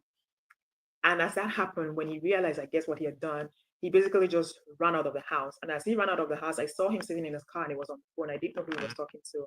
But as he was sitting in the driveway speaking, his cousin called me and she was begging me, oh, please, I know what happened. He just called me. Please don't call the cops. You know, he's a Nigerian man. He's a black guy. You know what's going to happen if you call the cops, blah, blah, blah. And I'm still processing. I don't know what just happened. But anyway, as she's talking to me, I look down and I see that my foot is swelling up. Not my injured foot, my other foot is swelling up and it looks like it's bruised. So I'm looking at it, I'm just thinking in my head, okay, I need to get myself to a doctor. So I said, okay, I need to go get my car keys. And I think as I said that, she thought I was going to the cops. And then again, she started begging me, please don't do that, don't call, don't go, blah, blah, blah, blah, blah. And I was like, okay, I need to get out of this as I need to do something. As I'm trying to come out of the house, a police car pulls up, two police officers come in, they come inside, they knock on the door. And of course, at this point, I'm like, okay, I opened the door and they said, yeah, they learned that there was an assault. I'm thinking, yeah, so they're trying to take a statement. And then he comes out of the car and he starts talking to them like really, really fast. Again, I'm still standing there, still processing what just happened. And the children were there, they witnessed everything. So he starts talking to them and I'm just standing there. And eventually the police officer turns to me and he asks me what happened. And I'm just staring at him. So eventually he was like, okay, do you want to tell us? I'm like, he pushed me. I fell. That's all I could say. So anyway, they told me, okay, he should leave the house. He was, oh, no, no, no. He was trying to put up, but they told him, okay, just leave. So he grabbed a couple of his stuff, got in his car, he left, and that was the last time that he spent any night in that house. Anyway, I got the children together and I, went to the doctors. And apparently at that point, the doctor, when he was doing his, again, I have to say, I moved to America because of him. I did not know anybody. Everybody I knew I met, they were friends with him. And that was his doctor that I went to see. When they asked me what happened, I told them exactly what happened. Like, he pushed me, I fell, and blah, blah, blah. Apparently, that never made it into the doctor's notes. They just said I had an injury, as if I injured myself. Again, these are his people. I met them through him. So, and this is important to my story. So subsequently, anyway, I went back home, and so then when I tried to tell my lawyer what was going on, blah, blah, I said call the police and try and get a statement, and let's have that for your records. Now, when I called the cops, yes, they did have something on record, but the assault was apparently carried out by me because he called and he reported it. So that was what was on file that I assaulted whichever way. So then it made sense to me why the police officer were looking at me funny. I guess they were thinking, how did I assault him? But they were very, very probing with their questions. I didn't understand at the time, but then it made sense when I heard the narrative. But anyway, I wasn't even interested in that. I didn't ever follow up with that. We let it go. Then moving on, when I passed out at work, I had a cold and I thought it was because my son was sick at home before I left. I thought it was because I had a cold. I wasn't eating properly. I hadn't eaten. I thought that was why I passed out. So luckily, we were almost in Munich. We were flying from New Jersey at the time to Munich. We were almost landing. So when we landed, of course, they had paramedics make my flight. They did the initial whatever, and they said, okay, we want to take you to the hospital. And I was not going to the hospital with them. I did not want to go to the hospital in Germany. Not anything against the German system, but I have children to get back home to, and my elderly parents. Members are like, you cannot hold me here. I'm just gonna stay here for 24 hours, and then I'll go back home. I'll go to my doctor. And they said, make sure you go to the doctor. I said, yes, I will. Went back. When I got back, I went to the clinic first at work. And in the clinic, the doctor told me, you have a heart murmur.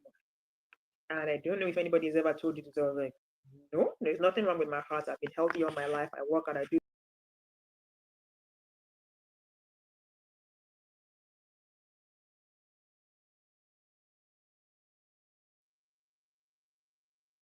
Well, I think there's a network glitch. Please first hold on as she returns into the studio.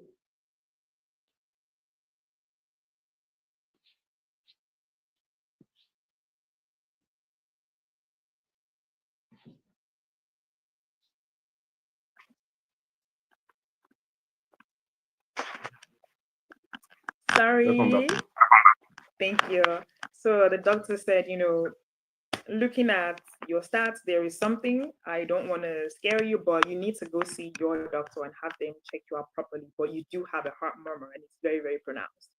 So at that point in time, like I said, I had a cold, but he then said to me, like, I'm going to give you this inhaler. And I think I used the inhaler for about 6 weeks. I've never had asthma in my life, but apparently he said he could see some respiratory issues as well. He gave me an inhaler. I used that for a couple of weeks. When I got home, I went to go see my doctor, same doctor as years prior when I was assaulted.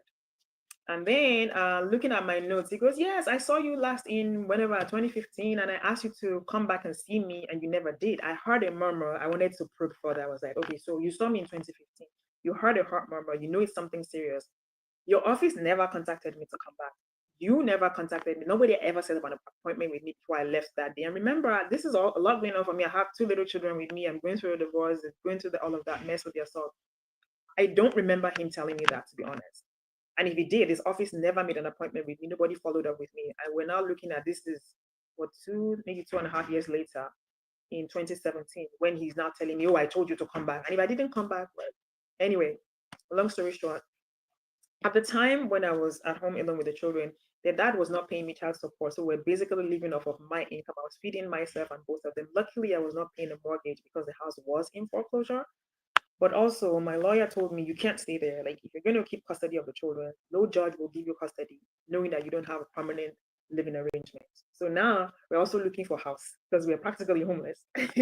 But again, luckily, because apparently we bought the house just before we got married, but then after we got married, I didn't have what's called the social security in America, so I could not be added onto the house. But after we got married and we were married for years, at least we were married for 7 years, I was regularized, I had a green card, everything. He never did add me to the title or the deed of the house. So the bank wouldn't even negotiate with me. They're like, you're not our clients, we cannot talk to you, and also you can't buy the house. So I had to leave. Basically, there was no ties to the house on my end, which is good because then I didn't owe them money. He owed for the housing. He actually had to declare bankruptcy, unfortunately, because the bank wanted money back. So luckily, I wasn't a part of the bankruptcy process. My records were clean, and that was also one of the things that enabled me to have a fresh start. So then, moving forward, when I went back to the doctor and he had told me to come back, and I didn't. I was like, because I did not have the information. So anyway, at this point, also my friend who was a lawyer in 2016 found out that she had pancreatic cancer. They cut off some of her pancreas and she was okay for a while. And then when she was going through her process, she decided to change her diet and became vegan, which is like you don't consume any dairy, you don't consume any meat, you just eat plants. So you call it a plant-based diet. Now, my brother was vegan for most of his life, my younger brother, so I'm familiar with the lifestyle. And I was talking to him and talking to her and trying to kind of liaise between both of them and help her to get to a better place. So then in 2017, when I went to see the doctor, um, and he told me basically you have heart disease and you're actually at the point of developing Eisenmenger's. And that's when you don't have enough oxygen saturation in the blood and then you kind of tend to turn blue. And already I'm anemic and I'm always like cold, but then this was like, okay. And he looked at my fingers, he looked into my eyes. I was like, yeah, it's really serious. And if we don't operate on you now, you're going to be gone in less than 6 months. I was like, huh? You and who? I'm very healthy. I work out. But anyway, from now on, just take it easy. So I did have my surgery that same year. I had to take time off work. I think I was out of work for about 3 months while I went through the recovery process. Again, my brain the whole time I'm thinking, I have to feed myself, I have to feed my children. I cannot stay I cannot stay out of work. I have to get back to work. And then I went back to work in 2018. I think January or February of 2018. And then eventually my divorce finally came through in May of 2018 and I was free. So now when you have the children, so we have 50-50 custody because obviously we both have them together. We have joint custody. But because when he left, he moved out of the state. He actually moved to Illinois, he moved to Chicago, and I stayed in Indiana where the children were born.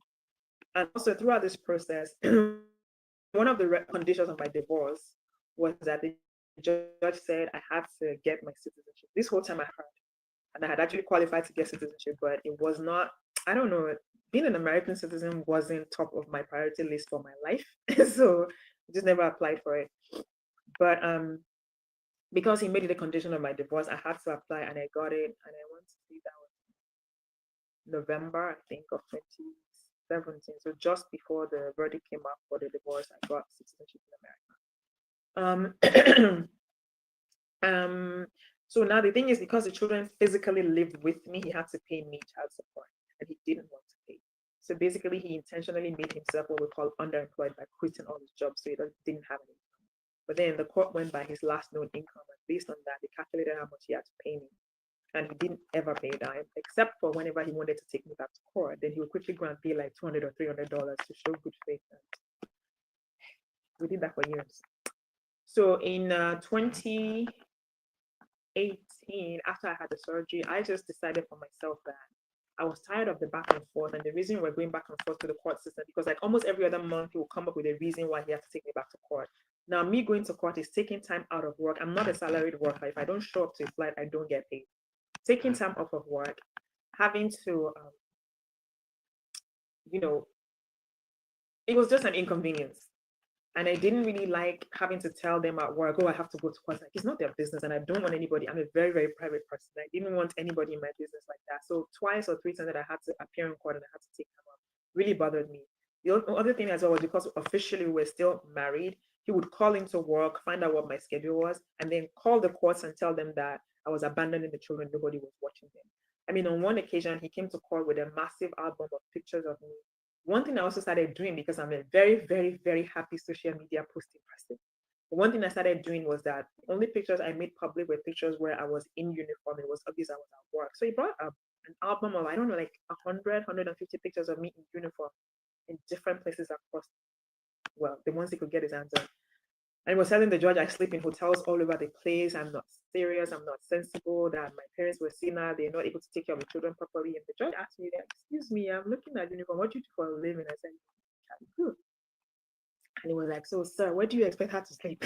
In the floor at the airport? So that was just some of the comical moments I had in court. But anyway, the long and short of it is that eventually in 2018, with everything that was going on, was too much going back and forth. Then I did move out of the house. I got a place of my own, like a little townhouse with the children. My parents are also not the youngest, and I just figured the stress was too much. I didn't want to have to put anybody through that again. So in 2018, I decided that I had enough of living in Georgia and I moved to I'd had enough of living in Indiana and I moved to Georgia. Also because it's warm, it's a warmer climate, and I just felt that I needed that for my peace of mind, for my happiness, and also for just good heart health as well. And by the way, when I found out I had to have surgery, I changed my diet because I was underinsured. And just to make sure I stay alive long enough to be able to get my surgery, I had to change my diet. So I became vegan. Now, unfortunately, in that same 2017, after her recovery from the initial pancreatic surgery, a couple of months later, the cancer came back. This time it was aggressive, and my girlfriend was given 6 months to live, and she lived for exactly 6 months. And she passed away. So that was also something that was very, very stressful for me. So going through the grief of losing her, going through the stress of possibly being homeless, and also the divorce and all of that, apparently is what came together to aggravate my heart condition. So what I had was something called an ASD, an atrial septal defect. And apparently I was born with it. I was born with a hole in my heart. Please, let me just tell you, I'm 16 years old. So anyway, for those of us born in the 70s, certain tests were not carried out on us. So I didn't know until now in my 30s that I was born with a hole in my heart when it became a problem. And apparently some people live lifelong with it and it's not an issue. Some people, it becomes an issue at the age of 2, at the age of 5, at the age of 10, and they pass away. It's just one of those things where it's also sudden. When it happens and you're gone. So I was lucky that they caught onto it and were able to fix it, and I had a heart surgery when I did, and I'm good. I'm still here. And my doctor actually told me, you're going to outlive all of us. And I said, that's my intention. So here we are.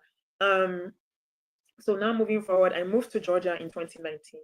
And at that point, when I was trying to move, obviously, because when you go through the process of divorce like that, the children actually become wards of the court. So I had to go through the courts to request to remove them from the state of Georgia. At this point, their father said, he's unemployed. Basically, he has time 24/7. He can watch them and I can go and work. And I was like, okay, fine, if that's what you want to do. So I let them go and live with him. So now they physically live with him, which means now I have to pay him child support. But he's owing me child support. So I was like, I'm willing to forego that. I just want to be done with this whole going back and forth to the court system. And I did that. Or went whatever. And I moved on. I moved to Georgia. And so we still have 50-50 custody, but they live, physically they live with him. And that's the arrangement that we have till today. So when I moved to Georgia in 2019, at the same time, because of all the stuff that was going on at work, with United at the time, I was based in Newark, New Jersey, and I lived in Indiana. I had to commute to Chicago, first of all, and then from Chicago to Jersey was a lot. It was just everything around me was very stressful. I was trying to make life easier for myself. I moved to Georgia. I applied for a job with Delta Airlines. And I tell you, that's probably the fastest I ever got a job. I applied on a Friday as I was carrying my baggage and boarding a flight to leave Jersey to go back home to Atlanta. I made the application before I got on the plane. By the time I landed in Atlanta, Delta had told me, moving forward to the next stage. And I went through the process, and by December of 2019, I was offered a job. And somehow, I was just thinking, I'm not really ready. My parents are with me. The children were coming for Christmas. I was like, after the Christmas, after everybody has gone back home, then I'll go to training. So I was pushing my training back, like my training start date. And eventually, I couldn't push it back any further. They're like, Madam, do you want this job or not? So I finally chose to go to training in March of 2020. March 2020, started training. By April, like 3.5 weeks later, COVID hit. Everybody got sent home from training, and we were all placed on a leave of absence. We were at home for 18 months. Remember, I have to pay child support. My child support obligations don't stop because I don't have a job with my income. So by the end of COVID, I was owing $15,000 in child support. And this was in 2021. And throughout the whole process of COVID, I'll get emails, I'll get text messages, just different things from my children's father telling me, you owe me money, you owe me money. I'm like, Ogbeni, you can't draw water from stone. It's called income withholding. If there's no income, there's nothing to withhold. I don't have it. I'm sorry. So when I filed for my tax returns, when I received my tax returns, I split it in half and I sent half to him, and I was like, this is all I have for now. So anyway, by the time we were able to go outside again, of course, he dragged me back to court. And when we got to court, it was actually when I found out exactly the figure I was owing at $15,000. And well, I had to start paying it off. But at the same time, I was also making my current payments again, because now I'm back at work. Now I have, an income to withhold from. So I'm paying the regular payments. I'm also paying back child support towards the $15,000. And let me just tell you guys, eventually, as of October of 2023, I finally finished paying off that $50,000. Then obviously, I had to go through a lot while I was in Georgia during COVID, and I didn't lose. I chose to give up my house because it was just a lot. The house I was renting, it was just a lot of payments that I was having to make, the child support, paying bills, and all of that. So I had to give up the place. And luckily, I met someone, like a really, really good friend, who took me in, and I lived in his basement rent free for 2 years. And one thing he just told me is that I want you to use this time to save up to get your own place. And when he said get your own place, I think I don't know what he meant, but in my mind, I knew that I wanted to buy my own place. So that's exactly what I did. I saved up towards that. During COVID, obviously, we were being paid a stipend by the government. Unfortunately for me, at some point, my stipend stopped because apparently somebody was using my name in a different state to claim, and they realized it, and then it looked like I was claiming double. So then they just stopped everything. So I wasn't getting anything. And that's also why I couldn't really make any payments towards my child support. I just didn't have any money coming in. I'm so blessed to have the parents that I have, and they supported me. That was how I was able to get through COVID. I also turned my car into an Uber. I was driving for Uber, I was driving for Lyft, and that's, all together, also with the help of my parents, I was able to get through the period of COVID. So then, of course, when we went back to court, the judge made the, deliberation. Of course, it came to the conclusion that, I can pay in installments, and that's what I was doing until it was all paid off. And nothing really changed with, all the other stuff that was set in place with the child custody and what have you. So I was really, really happy about that. Fast forward to 2020. What's this? 2024. Yeah, last year. I bought a car in 2019. Just before COVID hit, because children were coming on summer break, and I had to be able to get them around. In Georgia, where I live, is a small town. You don't really have train or bus, even where I live now. So I found a place that I really, really liked in May of last year, and I was able to buy my house. So I was very happy that I was finally able to do that. And just before that as well, I paid off my car.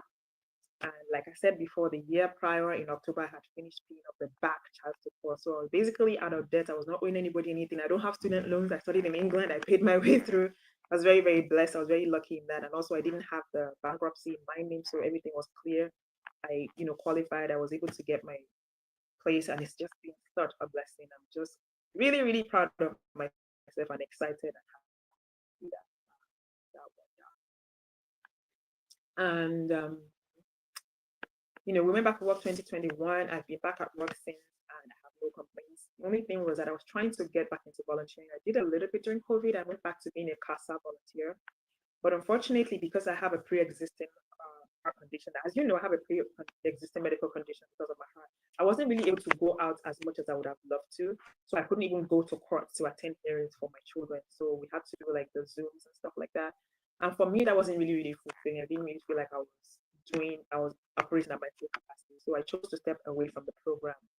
And then recently, like I said, everything is kind of aligning for me. Things are working out. I'm in a better place. And I figured, I would like to get back into volunteering and just giving back to my community and just doing stuff that makes me happy. I like helping people. And I believe Colin Michael shared a live, this Saturday security with me. I was at work. I wasn't able to tune in. But then the following week, he shared it again. I was like, what's wrong with this man? He's not even a social media person. All of a sudden, he's on TikTok. Now, I didn't even have TikTok until February of this year. But I was like, okay, let's go and see what the funnel is. Because what's this young man doing on social media? So I joined and they were talking about security. I thought, oh, that's interesting. I attended. Now, for me, throughout this process, when I was 16, 17 in Austria, when we were doing the Pamoja that I told you guys about, I met a very, very beautiful soul. Her name is Mariam, and she's here with us, Mariam B. And we've just been friends ever since. I don't think she knew that she would never be able to get rid of me when they first met, but we became very, very, very good friends. We're still friends now. And so I sent her the link to say, you to go and see what the colonel is doing there. And luckily for both of us, she actually was able to attend one of the meetings, and then she attended the next one. And then one day I realized that she just repeatedly was sending me link to the live, and I was like, why is she touching me like this? She wants my attention. Let me go see what we were doing. And I came onto the live, the colonel was in there, the ambassador was in there, there were a few other people in the room as well. They were discussing security in Nigeria. And I thought, oh, that's interesting. I made some contribution. And then at the end of it, the ambassador spoke, and I was just really, really, really impressed with everything he had to say. And jokingly, I was like, sir, can I be your PA, please? And well, he accepted me with all my wayward ways. And so that's how I came to be a part of the global clusters. And I have to say, it has been an amazing journey since I have been able to just immerse myself in the work. I truly believe in the vision. I think it's amazing what the ambassador is doing. I'm so, so grateful for each and every one of you that I have met. Every time I come to one of you and we talk, we exchange, I learn something new. And I'm just so proud of the fact that, like he says, proudly African, proudly Nigerian, we're here, we're doing this work. It's crucial, it's important. We're doing it, it can be done, we're showing that it can be done, and I'm just so, so, so grateful. Having said all of that, he said to me that I should give an advice to younger generations. In as much as people say to believe in yourself, I think it's one thing to believe in yourself, it's another thing to have access to the opportunities to be able to do the things you need to do in order to get to where you need to get to. So I think we need to start at the very grassroots, at the very bottom. We need to catch people before they fall. We need to give people access to the things they need when they need them. So I think that's one of the reasons why I'm just so interested in the global clusters, because I feel like there's so many different opportunities within the clusters that can be given to young people, not even just young people. You can start with children. You can enroll your children in the global clusters, start exposing them to the different opportunities, and that will help them through life. And at this point, also for young people, you can bring them on board now. You can link them with mentors. You can give them, the monetization opportunities to do stuff for themselves. You can encourage them to start their own business. They can invest in the ARA part of the clusters. They can invest in, the drop shipping side, whatever they need to do. You can link them with business people, give them the opportunities to be mentored, and just expose them to a different world. Show them that, we're not all going to be tech people. I am not a tech person. I'm tech savvy, but I'm not a tech person. We're not all going to be lawyers. We're not all going to be doctors. We're going to be farmers. People need to eat. We're going to be business people. People go shopping, and just, I could go on and on. But, for me, it's, you have to be able to meet people where they are. I talk all the time about leadership. For you to be an effective leader, you have to be able to serve. You have to be able to humble yourself to provide service where needed. So I believe servant leadership is the most important thing that I can share with you and to give to you as a young person. Now, when I was the international student officer, going back way back in my career, I used to tell my students at the time, when you come to a place like England, you're paying a lot of money to go to school, and the government doesn't want you to work. And before you came, you told them you would not be applying for public funds. You cannot work. But you know what you can do for yourself? You can volunteer. Volunteer in your area of study. Volunteer in the area you want to be an expert in. If you go through 4 years of college, of university, or 6 years, or 7 years, like some of us, those 7 years, if you spend it volunteering in an organization related to what you are trying to study, when you come out of your study, you will have 7 years of work experience under your belt. That puts you ahead of your counterparts with the exact same degree or even doctorates because you've done the work, you know the work. So I will implore you, I will appeal to you, and I will say to you, do be of service, give back to your communities wherever you can. Try to be helpful, sow a seed. You never know how it's going to germinate. When I came to Nigeria in 2005 to do that voluntary work I was telling you about with people living with HIV/AIDS, my role at the time was to teach the facilitators of their workshops how to be an effective workshop teacher. So that's what I was doing. I was teaching workshops to the workshop leaders.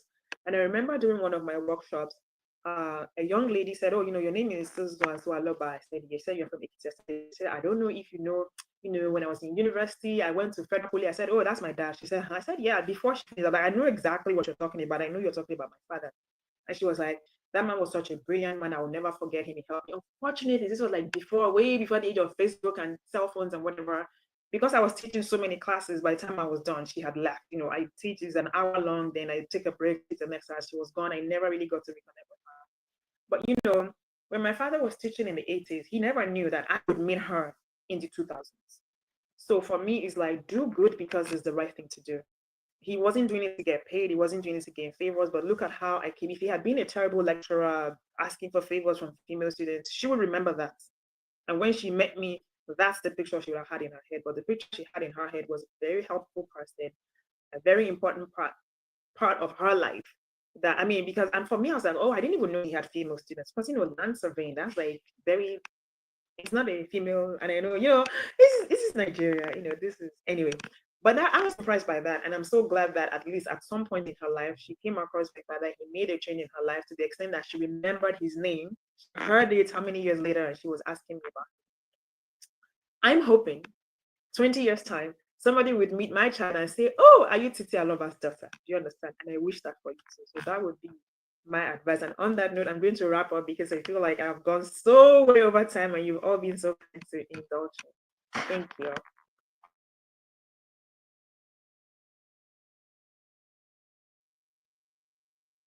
Thank you so very much, Ma. I wouldn't know if the president's please, are you on the call, sir? Ambassador, sir, global president, are you on the call? All right. Madam T, we want to say thank you so very much. Please, can you hear me? Am I audible enough? Am I audible? Yes, you are. I can hear you. Thank you. You're All right. welcome.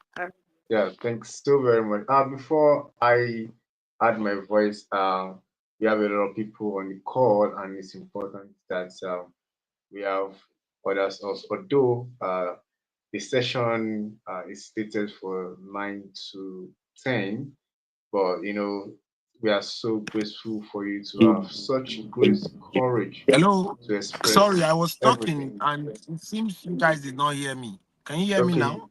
yeah. You were muted before, sir. We can hear you now. Yes, sir. No, I was actually talking. I We was couldn't actually hear, but talking. it's okay now. I We can was hear now. in the yes. So I had to Go on, like Good sir. morning. exit and come in again. All right, go Wow, ahead. Go on, sir. wow. It's I listened all through. Thank God even my 10 o'clock meeting was shifted to 11:30, so I stayed all through, and it was a story that every young people need to see. I know my PA speaks like Oyinbo, so a lot of people might not even understand your English. That is one thing I wanted to know. So you have to be a bit, you have to speak slowly sometimes. So me, I understood because I've been working with Oyinbos. You understand?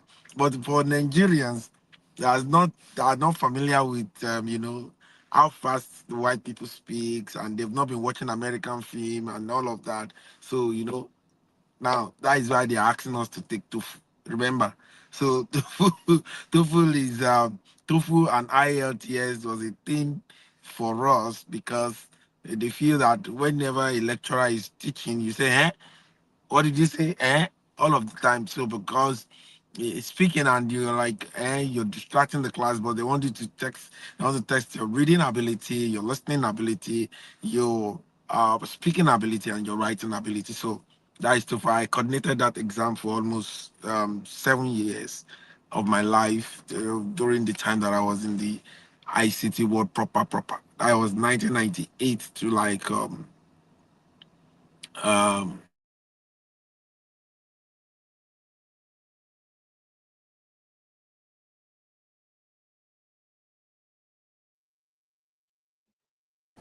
So you're muted.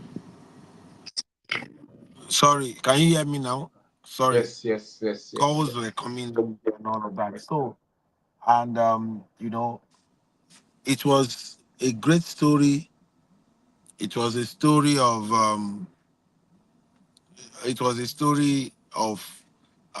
a woman that, you know, despite all odds, despite all the dark blows of life, she's standing. That was what I can say. Despite all odds, I don't know what you're going through. You understand? I don't know what is happening with you right now. But I want you to know that regardless of whatsoever you might be going through, learn from her. She passed through the accident. Is it the divorce? Is it the mother going through battling with cancer? You don't understand. These were dark goals of life, and still yet great Honorable Clusterian Titilayo Aloba is still standing. She's standing and she's adding value to humanity. So, what are you going through currently? What are you currently going through that you think that is the end of life? That, okay, ilé ayé ti parẹ́ because of what you're going through. No, we want you to know that this is a story of someone that, you know, despite all odds, still believe in ourselves, still keep moving on, even when the depth was there. You understand? Some people, because of the depth, they will not lift a finger. They will just be thinking about it. You understand? But this is Cluster Entity all over standing. At the end of the day, the light in the tunnel showed up. She own her own house now, and she's doing well for herself. So, having said that, I want to take people's take. I know we've taken a lot of time, but let me hear from um Clusterian Oluwashi Odushak. What's your take on this? Yeah, thank you so very much, the Global Presence. We really appreciate all you do. Uh, I took notes of a lot of things, and you know, uh, it's to be noted that the surgeon of the day, uh, Madam T, she's someone that has this the mind of doing what is right. You understand? She's always attracted to what is right, and even when she's faced with racism, you understand? Even when she's faced with racism, she decided instead of, you know, the protest that we would like to do to destroy things, you understand? She took young minds, you understand, to make a change, is it in the educational system, in what is being taught. And, you know, it's established again that racism, we are not born with racism. Our children were taught, you understand? So it is we that we unlearn, will unlearn this. You understand? Every one of us, we are all human. Like what she mentioned, we do this in part of what we're doing in the evolution of the global clusters, humanity. We are all human. And she saw that there's something that is not right and she has to make it right. So gathering the youth, bringing people together to do what is right is very, very important instead of protest and protest. And in every of the stage of her life, she's not this complainant. You understand? She's not this person that you told her you are depressed. You just have to hold on to that. She took steps, as in practical step on making things right. So this is a message to every one of us that we can be that change. And she's never tired of seeing what is good and pushing for what is good. And because she is this kind of person that always inspired herself to attract what is good, that's what brought her to the global clusters. And we really appreciate what she has become and not looking at any negatives and always looking at the great part of our own self, looking at the bright side of ourselves, always thinking of, I want to do this, you know, taking our destiny into our own hands and making sure that this is possible, always being positive. That's very, very important. Thank you so very much, Madam T. We really appreciate Wow. what you have been. Thank you. All right. Thank you very much for that. Let me ask Cluster Miriam Bashwa, what's your take on this, Mami Jia? Good morning, Your Excellency. Good morning, everyone. For me, I just think when she tells, she said it before. She's an amazing storyteller, and her telling her story, there's some bits I didn't actually know about. Um, but the one thing about her and her story is her resilience. In every step, in every way, she fought for herself.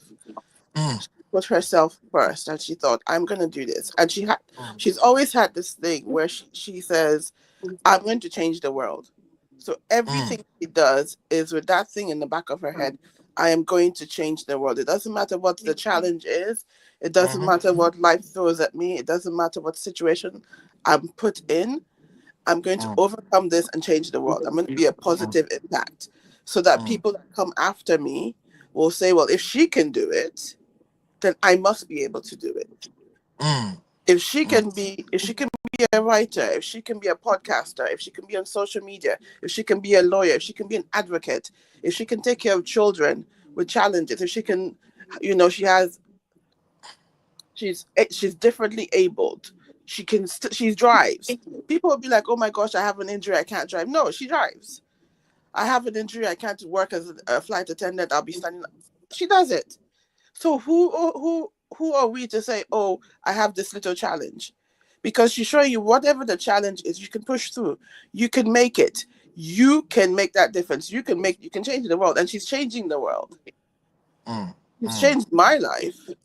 Like mm, when she brought me into Pamoja, when I met her, I said this when I was having my speak. When I met her, I wasn't sure about her because I was like, this person has too much energy for me. I'm not mm, a big energy person. mm, But here I am, all these years later, and I'm one of her biggest advocates because if somebody's like, "Oh, we need this," I'm like, "Hey, this is the person you need to speak to," mm, because she's pulled me to this section mm, because mm, of her mm, resilience, and me seeing her resilience and seeing her go-getting mm, attitude, it inspires me, and I want to do the same. mm. My Amazing. son now says to me, "You're online more than I am," Mm, because she amazing. chatted with me and she said, These are the things that you're doing, and you're always in the background. You need to come up, you need to move forward, you need to do it. It's more in the limelight now. I Mm, like being in the background. I'm mm, still doing everything I need to do, but in the mm, background. And she's pulled me out of the background. She's like, no, she yanked me, and especially this year, since mm, March, she's pulled me out of the background and dropped me right on stage and said, mm. here you Amazing. go. And because Amazing. of her resilience and because of her leadership and because of the way I've grown to know her and the fact that I've seen her do it, I know I can do it. Amazing. Amazing.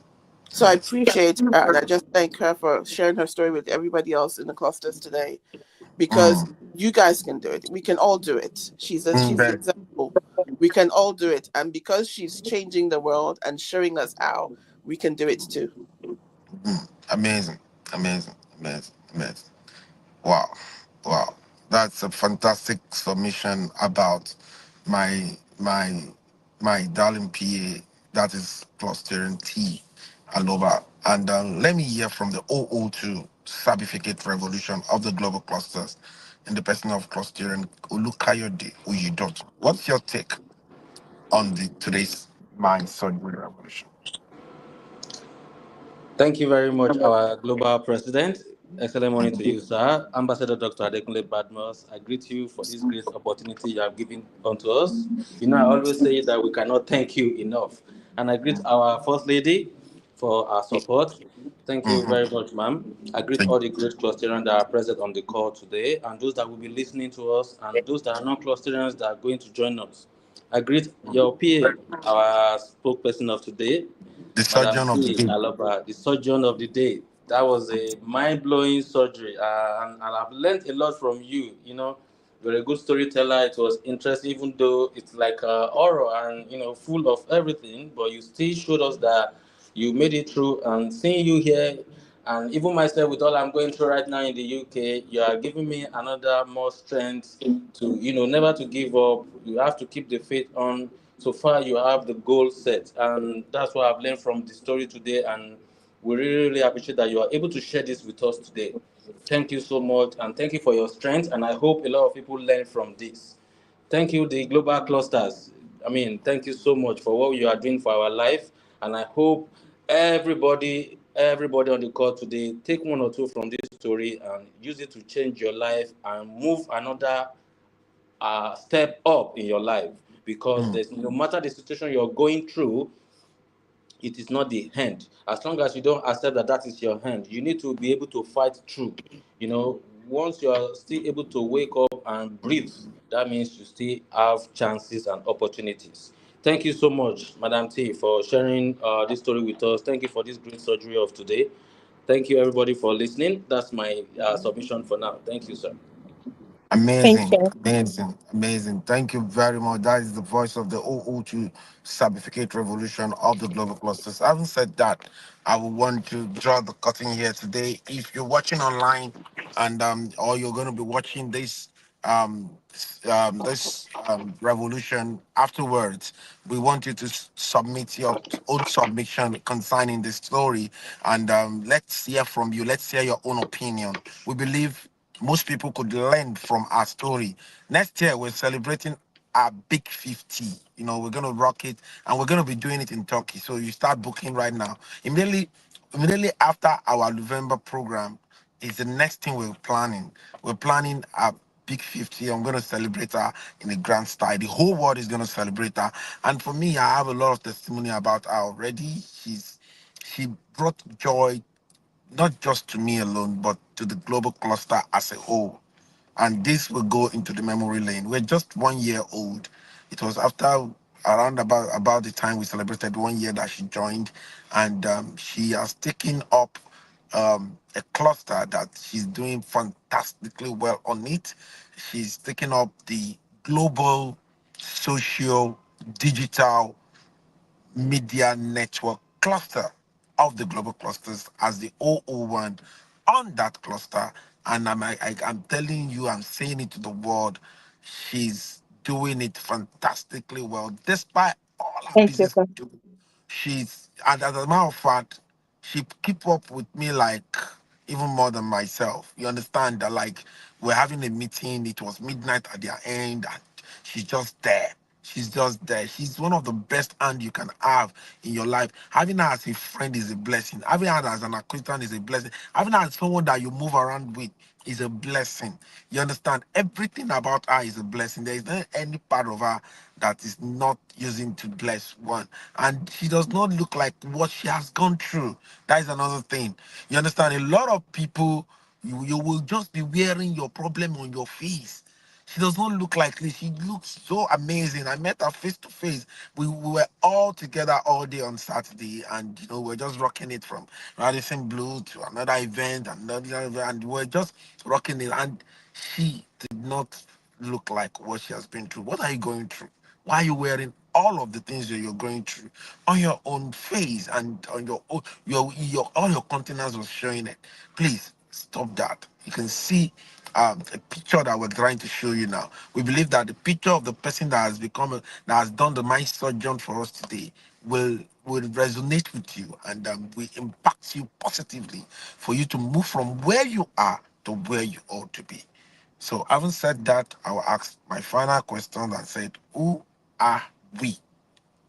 We are a consortium of professionals or aspiring professionals, technocrats or aspiring technocrats, entrepreneurs or aspiring entrepreneurs, where we share accurate knowledge of our industry. Why? Because it gives us the right power, accurate information, because that is the bridge between where you are and where you ought to be.